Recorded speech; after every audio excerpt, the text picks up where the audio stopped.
सनातनी मुसलमान। जब मौलवियों को रब बना लेंगे तो ये किसी की नहीं सुनेंगे। इसीलिए मैंने अपना नाम जिल्लत अंसारी रखा है। कि शैतानी ताकत जो है वो डस्टबिन में जाना चाहिए, कचड़े के डब्बे में जाना चाहिए। बीवी बच्चे को मार दिया गया बुर्के नहीं पहनने की वजह से। ये इन मौलवी और ये पूरे समाज के लोग जिम्मेदार हैं। कुछ ऐसे लोग दिख रहे हैं जो जिसको आप बताना जी हाँ, जैसे मदनी जैसे मौलवी है हाँ। और इनके जो लड़ झड़ जो है ना ऊपर से लेके नीचे तक, ये सब शैतानी तो है। इतना अंधभक्त नहीं बनाया इस्लाम ने कुरान को। अल्लाह ने कुरान को ऐसे नहीं बता दिया कि बस तुम थोपते जाओ। ये कट्टरपंथी जो मौलवी है, ये लोग को जो है पाकिस्तान हम लोग जो है भेज के रहेंगे। तो SIR को लेकर के जो हंगामा हुआ है। हम लोग क्या कोई मतलब धर्मशाला खोल के रखे हैं? नमस्कार, आप देख रहे हैं वीके न्यूज। मैं हूं आपके साथ योगेश मिश्रा। मुस्लिम चीजों पर लेकर के इन दिनों देश में काफी उबाल है। सब लोग अलग अलग बात और अलग अलग राय रखते हैं। इसी बीच वीके न्यूज ने कुछ दिन पहले एक पॉडकास्ट किया था जिसमें हमने खास मेहमान को आमंत्रित किया था और वो जो कंफ्यूजन लोगों के दिमाग में क्रिएट था उस पे काफी हद तक वीके न्यूज अपनी बात उनके जरिए रखी थी और उन्होंने समझाया था कि एक्चुअली क्या चल रहा है। लेकिन इस बीच फिर से हम अपने बीच में दो खास सनातनी मुसलमान को आमंत्रित किए हैं। अब आप ये बात सुन करके थोड़ा चौंक रहे होंगे कि भागे ये कैसे मुसलमान हैं, दोनों के दोनों सनातनी ही हैं। इस पर वो खुद ही आपको विस्तार से बताएंगे कि सनातनी मुसलमान खुद को क्यों कहते हैं। लेकिन इसके बीच में बहुत सारी ऐसी बातें हैं जिसको लेकर के हम उनसे चर्चा करेंगे, जानेंगे। और इस बीच उन्होंने इसमें भी और बड़ी बात यह है कि उन्होंने मुल्ले मुल्वियों के खिलाफ एक मुहिम छेड़ रखी है। उन मुल्ले मुल्वियों के खिलाफ जो इस्लाम को लेकर, कुरान को लेकर, अपने मुस्लिम भाई बंधुओं को लेकर के अनाप शनाप बातें करते हैं, बरगलाते हैं। और ये बात वो समझाएंगे आपको कि एक्चुअल में क्या वो मसला है, क्या वो बात है हमारे। और इसको लेकर के जो इन्होंने बिना उठाया है कि अपने मुस्लिम भाई बहनों को या मुस्लिम लोगों को अपने उन इस्लाम के बारे में बताने को लेकर, उसके लिए इनको कीमत भी चुकानी पड़ी है। जो PIL दाखिल किया गया है उस पर भी इनसे हम बातचीत करेंगे। वो खास मेहमान हमारे साथ हैं, शमशाद जी एक तरफ है और दूसरी तरफ इम्तियाज जी हैं। आप दोनों का वीके न्यूज में बहुत ज़्यादा स्वागत है। लेकिन हम आपसे पहला सवाल करना चाहेंगे शमशाद जी, सनातनी मुसलमान, ये सुनकर तो मतलब अच्छे अच्छे लोगों के कान खड़े हो जाते होंगे। कान खड़े होने भी चाहिए, क्योंकि इस देश में जो है ना, सिवाय नफ़रत के अब कुछ बचा नहीं है। और इस नफ़रत को मिटाने के लिए मुझे ये कदम उठाना पड़ा, जो पिछले मैं 7 सालों से संघर्ष कर रहा हूँ और पिछले 3 सालों से सिर्फ सफ़र कर रहा हूँ, मतलब मुसाफिर बना हुआ। और लगभग इस देश के 300 बड़े बड़े मौलानाओं के पास गया था कि ये नफ़रत कैसे हटेगी, लेकिन इन्होंने साथ नहीं दिया, क्योंकि मैं मदरसे से पढ़ा हुआ नहीं हूँ। उसके बाद मैं बाहर ओमान गया, वहाँ पे जाकिर नायक से मदद लेने की कोशिश की, लेकिन उन्होंने भी मतलब साथ नहीं दिया। तो बहुत सारी चीज़ें हैं जो मेरे YouTube चैनल पे है जिल्लत अंसारी के नाम से। और जिल्लत मैंने इसीलिए नाम रखा है क्योंकि इस देश की सौहार्द को और इज़्ज़त दिलाने के लिए मुझे अपने आप को जलील करना पड़ेगा। क्योंकि जो अभी रियल इस्लाम है ना, अब वो कन्वर्ट हो कर दिए हैं मुल्लों ने। मुल्ला का इस्लाम कुछ और है और अल्लाह का इस्लाम कुछ और है। इसीलिए अपना नाम जिल्लत अंसारी रखा हूँ। और सनातनी मुस्लिम, जैसे हमारे भारत में हुसैनी ब्राह्मण होते हैं, आप सर्च करेंगे तो हमारे जो नबी सल्लल्लाहु अलैहि वसल्लम आखिरी पैगंबर जो हैं, उनके नाती को कत्ल किया था मुसलमानों ने। तो यहाँ से जो फ़ौजें गई थी वो सनातनी ब्राह्मण हैं।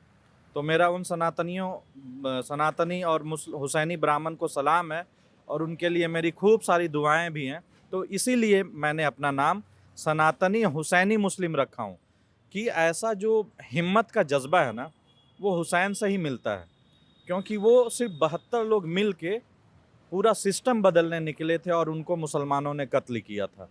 तो इसलिए हम लोग अपने आप को सनातनी हुसैनी मुस्लिम बोल रहे हैं। तो ये जो आपने लोगों को, यानी कि अब मैं आप ही के भाषा में कह रहा हूँ, जो अभी आपने कहा था, ये मुल्ले मुल्वियों कट्टरपंथियों को जो आपने सुधारने का बीड़ा उठाया है, ये जो PIL सुप्रीम कोर्ट हुई है वो क्या है?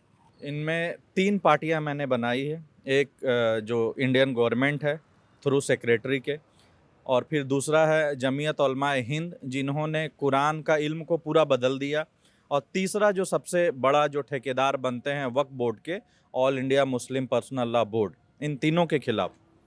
और इनके खिलाफ जाने का मेरा मकसद जो बना है ना, कि इन्होंने देश की शांति और सौहार्द को बिगाड़ दिया है। अपनी गलतियां नज़र ना इन्हें आने के बाद ये सिर्फ और सिर्फ ठेकरा फोड़ रहे हैं किस पे?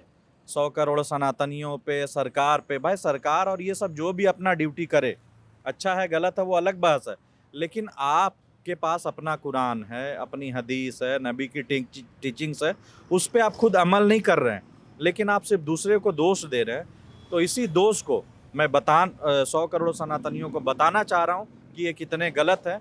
इसीलिए मैं PIL कोर्ट में दाखिल किया हूँ और इस पे बहस मैं ही कर रहा हूँ। लेकिन सवाल ये, अभी आपने कुरान की बात की और कुरान से एक सवाल याद आ गया मेरे को। मदनी साहब तो मंच से उसी कुरान का हवाला दे करके उसी मुसलमानों को बीच में खड़े होकर के वो तो कहते हैं कि अगर हम पे जुल्म होगा तो जिहाद होता रहेगा। तो हम दोनों भाइयों का जिहाद जो है ना ऐसे कट्टरपंथी मौलवियों के खिलाफ है। इसीलिए मैं PIL डाल रहा हूँ कि सबसे पहले तो आपने कुरान बदल दिया, खुद तो बदलते नहीं, कुरान को बदल देते हैं और उल्टा चोर कोतवाल को डांटे। ठीक है, तो आपने ये काम क्यों किया? जिहाद की बात को ऐसे आवाम में बोल के क्यों आप ये मतलब इंतशार फैला रहे हैं, नफ़रत फैला रहे हैं? जिहाद तो आपके खिलाफ हम लोग कर रहे हैं और सारे मौलवी मुल्ले जो मेरी साथ नहीं दिए 3 साल से, आपके दर पे मैं भिखारी बन के आया था कि ये सब चीज़ें हैं मेरे पास, लेकिन आपने मदद नहीं करी। और अब आप उल्टा जो है नफ़रत फैला रहे हैं झूठी बात करके। जिहाद का मतलब ये होता है? जिहाद का मतलब क्या होता है मैं अपने चैनल में डिटेल से बता रहा हूँ और उसमें अब लाइव भी आके बताऊँगा दर्शकों को कि कैसे इन्होंने जिहाद का मतलब गलत बता दिया है, कुरान का मतलब गलत बता दिया है। कुरान में ये कहाँ लिखा है कि संस्कृत नहीं पढ़ना है, वेद नहीं पढ़ना है, गीता नहीं पढ़ना है और कुरान को समझ के नहीं पढ़ना है? लेकिन इन्होंने ये सब नहीं किया। तो इसलिए अब फाइनली जो मुझे एक उम्मीद है सुप्रीम कोर्ट से कि ज़रूर मेरे साथ न्याय होगा और इस देशवासियों के साथ। लेकिन एक सवाल मेरा अपना ये पर्सनल आपके बातों से एक आ जाता है कि अगर जो लोग आपकी बात नहीं सुने, आपको ठुकराया, आपको मतलब कह सकते हैं कि जो आप कहना चाह रहे हैं उस बात को नहीं सुना गया, तो वो लोग जो आपकी आवाम है, इनके अलावा जो इनकी बात सुन करके अपने आप को कहीं भी ले जाके प्रेजेंट करते हैं और फिर वो उसी कट्टरवादी के नज़रिए से अपने आप को देखने लगते हैं, तो उनको कैसे समझा पाएंगे आप? उनको कैसे ये बता पाएंगे आप कि नहीं जी ये जो बता रहे हैं ये तो गलत है? नहीं, ये नहीं समझेंगे। कुरान कहता है कि जब इनके दिल गाफिल हो जाएं और ये अपने मौलवियों को रब बना लें, ये वर्ड है कुरान सूरह तौबा की 31 नंबर की। जब मौलवियों को रब बना लेंगे तो ये किसी की नहीं सुनेंगे। इसीलिए मैंने अपना नाम जिल्लत अंसारी रखा है, क्योंकि इनके जिल्लत से मुझे कोई फ़र्क नहीं पड़ता है। मुझे असल में इस देश की इज्जत प्यारी है जो मैं सब जगह दिला के रहूँगा। और ये ना सुने कोई दिक्कत नहीं, 100 करोड़ सनातनी तो सुन रहे हैं ना मेरी बात। असल तो नफ़रत उनके दिल में है इस्लाम के लिए, ठीक है, तो मैं इनके लिए ये काम कर रहा हूँ। मतलब आपका कहने का मतलब परसेप्शन आप उन लोगों के लिए चेंज करना चाहते हैं जो इस देश में सनातनी लोग हैं, जिनको मुस्लिमों को लेकर के एक अलग नज़रिया बन गया है। हमारे साथ इम्तियाज़ जी भी हैं, इनसे भी हम बातचीत करेंगे। अच्छा, सवाल हमारा ये है कि चूँकि आप बंगाल से आते हैं तो वो सवाल हम थोड़ा वहीं से आपसे पूछते हैं। वहाँ पे हुमायूं कबीर साहब हैं, मस्जिद बनाने के लिए, बाबरी मस्जिद के लिए उन्होंने जो जो कुछ भी किया वो सब कुछ देश देख रहा है। आप कैसे देखते हैं उसको? ये जो है ये देश का जो है जो शांति है उसको भंग करने के लिए ये सीधा सीधी जो है मस्जिद के नाम पर गंदी सियासत है। सियासत इसलिए है कि मस्जिद बनाना या मंदिर बनाना कोई भी धर्म आपके खिलाफ नहीं जाएगा, पर जो बाबर को लेके जो विवाद है देश में, आप उसी नाम को लेकर अगर मस्जिद बना रहे हैं तो कहीं ना कहीं आप देश के अंदर जो है शांति नहीं चाहते हैं, आप देश के अंदर अशांति फैलाना चाहते हैं। और मैं तमाम सनातन हुसैनी मुस्लिम को और सनातन हुसैनी हिंदुओं को मैं दावत दे रहा हूं कि आप हमारी बातों को सुने और समझे, इसलिए कि ईश्वर जो है एक है, अल्लाह एक है। और अल्लाह का जो पैगाम है कुरान और हदीस के हवाले से या गीता के हवाले से, ईश्वर जो है कभी भी अशांति को ज़मीन पर एक्सेप्ट नहीं बोला है करने के लिए। इसीलिए ओम शांति ओम। शांति का मतलब क्या है और अशांति का मतलब क्या है? जिस तरह देश में कुछ लोग देखिए कि तनातनी चाह रहे हैं, और हम दो भाई जो है सनातनी हुसैनी जो है, हम लोग चाहते हैं कि देश के अंदर जो है शांति हो। तो आप ये बताइए कि जो लोग अशांति चाहते हैं और जो लोग शांति चाहते हैं, देश जो है, और मैं सुप्रीम कोर्ट को भी यही निवेदन कर रहा हूँ कि हम लोग शांति पसंद मुसलमान हैं और देश में हिंदू जो है, हिंदू जो भाई है वो हमारे भाई है, उनको भी शांति मिले। और हमारे समाज में जो कट्टरपंथी जो मौलवी जो खासकर मदरसे के अंदर में जो कट्टरपंथी जो पढ़ाए है उसमें चेंजिंग आना चाहिए।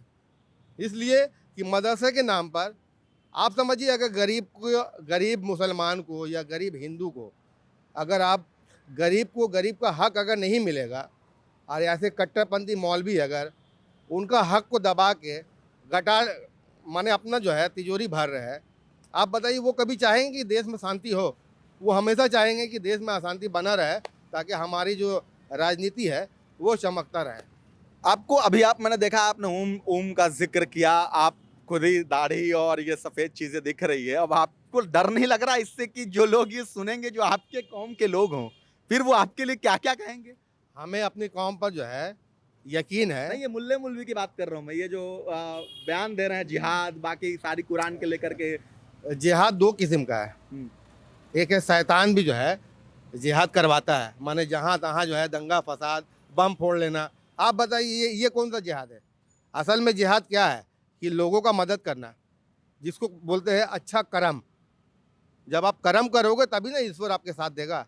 आपके साथ ईश्वर कहाँ है? आपके साथ वो शैतानी ताकत है जिसका आप इस्तेमाल कर रहे हो। और अब इस देश के अंदर जो है ये तमाम शैतानी जो ताकत है, ये मैं कोर्ट को भी बोल रहा हूँ और हुकूमत को भी मैं रिक्वेस्ट कर रहा हूँ कि शैतानी ताकत जो है वो डस्टबिन में जाना चाहिए, कचड़े के डब्बे में जाना चाहिए और शांति बहाल होना चाहिए देश में। और हिंदू मुस्लिम सिख ईसाई सब मिल के आपस में भाईचारगी से रहे देश के अंदर। आपके नजर में अभी कौन कौन दिखता है जिसका आप शैतानी ताकत का जिक्र कर रहे हैं? कुछ ऐसे लोग दिख रहे हैं जो जिसको आप बताना जी हाँ, जैसे मदनी जैसे मौलवी है। हाँ। और इनके जो लड़ झड़ जो है ना ऊपर से लेके नीचे तक, हाँ। ये सब शैतानी तो है। वो तो कहते हैं कि मस्जिद के अंदर मदरसे में शिक्षा दी जाती है, अच्छे अच्छे लोग तैयार किए जाते हैं, देश के लिए वो तैयार किए जाते हैं। आप एक बात बताइए, हमारा हिंदुस्तान है, हमारे हिंदुस्तान में 30 करोड़ मुसलमान रहते हैं और 100 करोड़ हिंदू रहते हैं। तो आपको किसने कहा है कि वो लोग जो है ना हक पर है, वो लोग ईश्वर को नहीं मानते हैं? आपको किसने कहा? कुरान ये नहीं सिखाता। कुरान हमेशा यही सिखाता है कि हिंदुस्तान हो या पाकिस्तान हो या जो भी कंट्री हो, इस्लाम ये नहीं कभी सिखाता है कि आपस में जो है आप नफरत पैदा करो। इस्लाम यही सिखाता है कि आपस में भाईचारगी से जो है किस तरह हम लोग रहे आपस में मिलजुल के। कुरान हमेशा हिदायत इसी बात का देता है, ये कहीं से हिदायत नहीं है। ये लोग को शैतान का हिदायत है। इसलिए शैतान भी बहुत पावरफुल है, शैतान का भी ताकत कम नहीं है, लेकिन वो शैतानी लोगों के ऊपर लागू होता है। और कुछ लोग हैं जो इंसान है जो समझ रहे हमारी बातों को कि हम क्या बोलना चाहते हैं। एक है तनातनी और एक है सनातनी।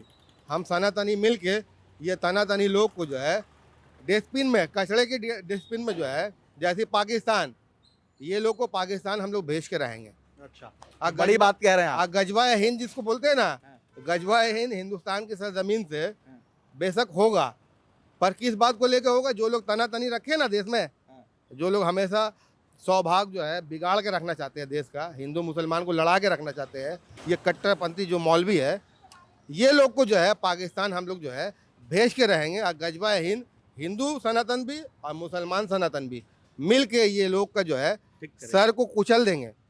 कुचल देंगे सर का। ठीक है, अभी और भी आपसे पूछेंगे सवाल, बहुत इंटरेस्टिंग बातें आपकी हमने सुनी। लेकिन एक चीज़ आपसे मैं जानना चाह रहा हूँ, शामली में अभी एक घटना हुई है, रिसेंट की घटना है। वहाँ पे अपने बीवी बच्चे को मार दिया गया बुर्के नहीं पहनने की वजह से। अब आप बताइए कि इसको कैसे देख रहे हैं आप, इस जो ये घटना आई है? इसको कुरान कहता है ना कि ये मतलब वो जहालत है कि जिससे सिर्फ निकालने का जरिया बनेगा इल्म। ठीक है, तो आज अक्सरियत मुसलमान 99% मुसलमान कुरान को समझ के पढ़ा ही नहीं। वो ज़बरदस्ती अपनी चीज़ें थोपना चाहता है, इधर भी, अपने घर में भी, बाहर भी। जबकि नबी का ये तरीका रहा है सल्लल्लाहु अलैहि वसल्लम कि सबसे पहले इल्म लो, और इल्म ऐसा लो कि सोच फिकर के साथ लो कि ईश्वर क्या चाहता है, धरती पे तुम्हें क्यों भेजा जा रहा है, और उस क्या फ़ायदे की चीज़ें हैं, क्या नुकसान की चीज़ें हैं। तो जब तक ये ना बताए और फिर आप ज़बरदस्ती करेंगे तो कितनी बुरी बात है। जब मेरा बच्चा हो, अभी मेरे 3 बच्चे हैं, तो मैं अपने बच्चों को पहले ये शिक्षा दूंगा ना कि समाज में अगर तुम ओपन चाकू लेके निकलोगे तो उससे क्या क्या नुकसान होंगे। ये नहीं बता के अगर वो निकलना चाह रहा तो मैं उसे सीधा सर कलम कर दूंगा। तो ये चीज़ हुई है कि हम मर्द लोग जो है औरतों पे जुल्म तो कर ही रहे हैं। एक तो उन्हें शिक्षा से दूर रखे हैं, जैसा हक देना चाहिए था वो नहीं दे रहे हैं, और फिर अब जैसे मेरी अपनी ही आज मेरी बीवी है, जब मैं ये सब कदम उठाया हूँ तो उसको भी अपने बुर्के निकालने पड़े। किसने निकाला? ये इन मौलवी और ये पूरे समाज के लोग जिम्मेदार हैं। क्यों? कुरान में हक दिया गया है गरीबों का, मिस्कीनों का, हम मुसलमान भाइयों का। सूरह बकरा की 273 है, फिर और बहुत सारी आयतें हैं, मैं जिल्लत अंसारी चैनल पे देता रहता हूँ। तो ये हक ना दे के आप सिर्फ बात करोगे कि बस ज़बरदस्ती बुर्का पहनाओ, ज़बरदस्ती नमाज पढ़ाओ, ज़बरदस्ती सब कुछ करो, ठीक है। किस पे लागू होगा ये? इतना अंधभक्त नहीं बनाया है इस्लाम ने कुरान को। अल्लाह ने कुरान को ऐसे नहीं बता दिया कि बस तुम थोपते जाओ। सबसे पहले यहाँ उतरना है। इस्लाम या कोई भी धर्म जो है ना, पहले दिल पे असर होता है, तब फिर शरीर पे होता है। तो ये लोग अब अंदर से अंदर, अब जैसे मैं अपनी बेटी, मान के चलिए मेरी बेटी बड़ी होगी चाहे जो भी है, अब मैं उसे ये नहीं बताऊंगा कि बेटी बुर्का क्यों पहनना है। अगर मैं ज़बरदस्ती किया तो वो क्या करेगी? जैसे आज अक्सरियत मुस्लिम लड़कियां क्या कर रही है, ज़बरदस्ती माँ बाप के डर से बुर्का पहन रही है, बाहर निकल रही है, खोल रही है, जींस पहन के फिर ऐश कर रही है। तो वैसा चाहिए? नहीं, सबसे पहले सही इल्म देना है कि बुर्का क्यों ज़रूरी है। लेकिन ये सब ना दे के सीधा गर्दन उतार देना, क्या जवाब देगा ये बंदा अल्लाह के सामने? इतनी मतलब कुटाई होगी ना ऐसे लोगों की कि जिन्होंने इस्लाम को बर्बाद किया है, खास के ये मुल्लावाद जिन्होंने अल्लाह का कुरान को बदल दिया है, तो इनके साथ बहुत बुरा होने वाला है। इस धरती पे भी होगा और परलोक में भी होगा। अच्छा, जैसे इसमें बुर्के की बात थी, एक मसला और चल रहा है देश में, वो एसआईआर को लेकर के है। थोड़ा हम उस पर आप दोनों लोगों से उस पर अपनी राय लेना चाहेंगे। एसआईआर को लेकर के जो हंगामा हुआ है, लोग इसको देख करके जोड़ रहे हैं वोटर लिस्ट बाकी सारी चीज़ों से, इस पर आपको क्या लगता है? और खासकर मुझे ऐसा लगता है इसको एक वर्ग को टारगेट किया जा रहा है। जब हम बात करते हैं ना बांग्लादेश, पाकिस्तान, तो एक वर्ग के लोगों को ये टारगेट, विपक्ष ये बात कह रहा है। सरकार तो ये कहती है कि भाई हमारा तो ये है कि ये होना चाहिए देश में। देखिए, क्यों नहीं होना चाहिए? ये सफाई अभियान है। क्या भारत ही ठेका लेके रखा है सभी को, मतलब क्या बोलते हैं, पनाह देने का? हम लोग क्या कोई मतलब धर्मशाला खोल के रखे हैं? अगर मान के चलिए बाहर से जो भी आए, बांग्लादेशी आए चाहे पाकिस्तानी आए, आके वहाँ पे तो अक्सरियत जाहिल लोग हैं, इस्लाम से तो कोई मतलब है नहीं इन तीनों देशों में। मतलब इस्लाम अभी धरती पे नहीं है। अगर आप लोग, ये आपके माध्यम से मैं बता देना चाहता हूँ कि अफ़गानिस्तान में इस्लामी हुकूमत नहीं, वहाँ देवबंदी हुकूमत है। ये बहुत बड़ी बात बोल रहा हूँ। अफ़गानिस्तान में देवबंदी हुकूमत, अल्लाह का शरीयत वहाँ नहीं है, ज़कात सिस्टम नहीं है, गरीबों पे जुल्म हो रहा है, बहुत कुछ है। वो अलग से मैं सीरीज़ में अपना डाला हूँ जिल्लत अंसारी चैनल पे। तो जब ऐसे होंगे तो बाहर के लोग आके यहाँ पे जो भी कुरीतियाँ करेंगे, तो जो यहाँ असल के मुसलमान हैं उनके खिलाफ क्या उंगली नहीं उठेगी? तो ये ज़रूर होना चाहिए। हाँ, रहा बाहर से बुलाने का बात, तो भाई सरकार कभी भी मना नहीं करती, आप उन्हें दामाद बना लें, दामाद बना के रखिए ना, इतना अच्छा लग रहे हैं तो दामाद बनाइए, बहुत सारे रिश्ते अब बनाइए, उनको घर में पना दीजिए। इस धरती पे क्यों? ये धरती जो है ना, मेरे इस जिहाद से, सारे कट्टरवाद और इस टाइप के नापाक से अलग होगा। कुरान कहता है कि मैं ज़रूर ब-ज़रूर जो नापाक लोग हैं और पाक लोग हैं अलग करके रहूँगा। आप क्या कहेंगे इस एसआईआर को लेकर के? आप तो ऐसे जगह से आते हैं कि मुझे तो अब आप, मुझे लग रहा है कि आप पूरा वहाँ का सब कुछ बता ही देंगे, और जिस तरीके की वहाँ की स्थिति है उसको लेकर भी एसआईआर पर आप तो बहुत गहरी सोच रहे होंगे मेरे ख्याल से। ये देखिए, सफाई अभियान है ये देश में। सफाई अभियान, आप बताइए, हम आपके चैनल के माध्यम से आप ही से पूछते हैं, क्या देश में सफाई अभियान होना चाहिए या नहीं होना चाहिए? हम तो कह रहे हैं कि जब, हमारा तो यही मानना है कि जब इस तरीके से सरकार स्टैंड ले रही है तो पर्टिकुलर एक समुदाय को पेट में दर्द क्यों हो रहा तो है? जो नापाक इरादा रखे हुए हैं देश के अंदर, वो कभी नहीं चाहेंगे कि देश SIR जो है ये असल में सफाई अभियान है। किस तरह सफाई अभियान है? बांग्लादेश से आके या पाकिस्तान से आके देश में बम फोड़ लेंगे बदन में बांध के। नाम आएगा क्या कि मोहम्मद फलाना, मोहम्मद धमकाना, तो तमाम मुसलमान तो बदनाम हो रहे हैं। तो देश में सुरक्षा तो होना चाहिए। आप कहीं से भी आए हो, सरकारी जो है दस्तावेज जो है आपके पास ये बात का होना चाहिए कि आप बांग्लादेशी हो या आप पाकिस्तानी हो। और एक तरीके से आप देखिए सफाई अभियान इसलिए मैं बोल रहा हूँ कि कुछ लोग बिहार में रहते हैं और बंगाल में भी रहते हैं, कुछ लोग यूपी में भी रहते हैं और बंगाल में भी रहते हैं। वो जॉब कर रहे हैं पर आधार कार्ड वहाँ भी है, वोटर ID कार्ड वहाँ भी है और बंगाल में भी है। और लाभ जो है सरकारी जो लाभ है वो यूपी में भी उठा रहे हैं और बंगाल में भी उठा रहे हैं। क्यों उठाएंगे? आप तो किसी का हक मार रहे हैं ना। तो एक जगह पर होना चाहिए, या बंगाल में हो या बिहार में हो, कहीं पर भी लाभ उसको मिले, सरकारी एक जगह पर मिले। अगर दो आप वोटर ID कार्ड रखोगे तो वोट चोर असल में कौन है आप बताइए। अच्छा, एक लास्ट आपसे सवाल लेना चाह रहे हैं शमशाद जी। ये जब सनातनी मुसलमान आप कह रहे हैं ना, तो मेरे ख्याल में जहन में एक बात आ रही थी कि कुछ लोग जो आपके मुल्ले मौलवी हैं, जो कट्टर जो लोग हैं, जो इस तरीके के बातें भरे मंच से लोगों को बरगलाने और धमकाने की बात करते हैं, जिहाद की बात करते हैं, वो लोग ये तो समझ जाएंगे ना कि फिर आप तो सनातनियों के साथ मिले हुए हैं और आप सनातनियों की बात कर रहे हैं। तो ऐसे ही आप मतलब एक क्या कहते हैं, मुस्लिम विरोधी एजेंडा आप लेकर के आए हैं। देखिए, आपके माध्यम से बता देना चाहता हूँ, जितने भी सनातनी हैं पूरे विश्व में, आप लोगों पे इन कठमुल्लों ने, मौलवियों ने बहुत बड़ा जुल्म किया है सारे सनातनियों पे। कुरान में 4 किताबें का जिक्र है, तौरात, ज़बूर, इंजील। मतलब जो है बाइबल किस पे उतरा है? जो 200 करोड़ या 300 करोड़ जो क्रिश्चियन है, तो उस पे हर मुसलमान का ये ईमान रखना फ़र्ज़ है कि ये भी किताब ईश्वरीय है। अगर ईमान नहीं रखेंगे तो हम मुस्लिम नहीं हो सकते। तो जब वेद भी, मैं खुद पढ़ा हूँ और PIL में मेरा ये भी एक है कि हर मदरसों में वेद भी पढ़ा जाना फ़र्ज होना चाहिए, कंपलसरी। भाई, जब वेद और कुरान एक ही ईश्वर का सोर्स है, ज्ञान है, तो इस पे आपने ईमान क्यों नहीं रखा? मैं ये दलील दे रहा ना, कुरान में है।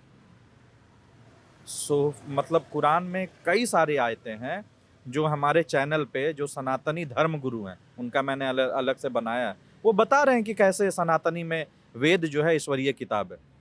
तो ये मौलवियों ने, अब मैं देवबंद का काला चिट्ठा खोलता हूँ। देवबंद मदरसा में खुद गया था, मदनी साहब के पास रिक्वेस्ट कर रहा था, 2 घंटे बैठे वहाँ पे महमूद मदनी साहब के पास।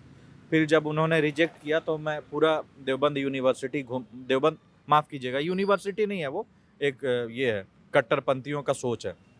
तो जब मैं वहाँ घूमा तो देखा कि सिर्फ बाइबल का, क्रिश्चियनिटी का एक दफ्तर खुला हुआ है जहाँ से वो पैगाम फैला रहे हैं। तो इस देश में देवबंद है और वहाँ पे सनातनी आपने क्यों नहीं खोल के रखा है? डूब मरना चाहिए आपको। 100 करोड़ सनातनियों के बीच में रह के आपने संस्कृत को मतलब रिजेक्ट किया, वेद को रिजेक्ट किया। तो इसका खामियाजा के लिए, इनको जलील करने के लिए मैं हूँ। सनातनियों की इज्जत में आँच नहीं आने दूंगा, और ना इस्लाम की इज्जत में, जो रियल इस्लाम है ना। मैं पूरी दुनिया में बताना चाहता हूँ आपके माध्यम से कि मुसलमानों पे जो जुल्म हो रहा है इस धरती पे, मुसलमान के अपने कर्म हैं, कोई सरकार और कुछ नहीं है। कुरान की जो आयतें हैं वो कहता है, 2 बार ये आयतें हैं, इदफा बिल्लती ही या एहसन, सूरह मोमिनीन की है और फुजिलत की आयत की है, कि बुराई को भलाई से दिफा करो। कौन है मुसलमान कि इस तरह की आयतें सुनी है? लेकिन आज सब जो है ना सिर्फ बस बुराई को बुराई बोलने में है। नबी सल्लल्लाहु अलैहि वसल्लम का क्या था पैगाम? और उन्होंने करके दिखाया कि अगला जब बुरा करो तो तुम उससे अच्छा से रिप्लाई करो।